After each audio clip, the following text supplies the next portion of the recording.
السلام علیکم ورحمۃ اللہ۔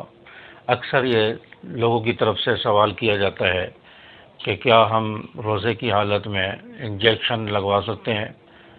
روزے کی حالت میں ڈرپ وغیرہ لگائی جا سکتی ہے، اس سے روزے پر تو کوئی اثر نہیں پڑتا۔ روزے کی حالت میں انجیکشن لگانا کیسا ہے؟ اسی طرح بعض لوگ شوگر کے مریض ہوتے ہیں، وہ انسولین لگاتے ہیں، تو کیا انسولین لگانے سے روزے پر کوئی اثر پڑتا ہے یا انسولین لگانا روزے میں جائز ہے؟ اور اسی طرح ڈرپ وغیرہ لگائی جاتی ہے یا خون ٹیسٹ کرنے کے لیے جو دیا جاتا ہے، سرنج میں خون نکالتے ہیں جسم سے، تو اس سے روزے پر کوئی اثر تو نہیں پڑتا۔ اسی طرح شوگر ٹیسٹ کرنے کے لیے جو خون نکالا جاتا ہے، اس سے روزہ کیا ٹوٹ جاتا ہے؟ تو یہ سوال اکثر کیے جاتے ہیں۔ تو روزے کی حالت میں اگر کوئی شخص بیمار ہو جائے، اس کو انجیکشن لگوانا پڑ جائے، تو انجیکشن لگایا جا سکتا ہے، اس سے روزے پر کوئی اثر نہیں پڑتا۔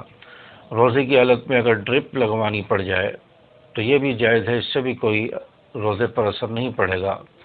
روزے کی حالت میں کسی کو خون دینا پڑ جائے یا خون لینا پڑ جائے تو یہ بھی جائز ہے، اس سے بھی روزے پر کوئی اثر نہیں پڑے گا۔ ان چیزوں سے نہ روزہ مکروہ ہوتا ہے نہ ٹوٹتا ہے، روزے پر کوئی اثر نہیں پڑتا۔ اسی طرح روزے کی حالت میں اگر خون ٹیسٹ کے لیے دیا جاتا ہے لیبارٹری وغیرہ میں، یا شوگر ٹیسٹ کرنے کے لیے جو تھوڑا سا خون نکالا جاتا ہے، تو اس سے بھی روزے پر کوئی اثر نہیں پڑے گا۔ آپ کا روزہ بلا کراہت جائز ہوگا، صحیح ہوگا۔ ان چیزوں سے روزے پر کوئی اثر نہیں پڑتا۔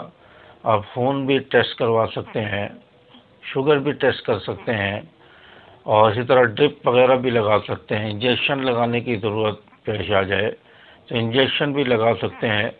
ان چیزوں سے روزے پر کوئی اثر نہیں پڑتا، روزہ مکروہ نہیں ہوتا اور نہ روزہ ٹوٹتا ہے۔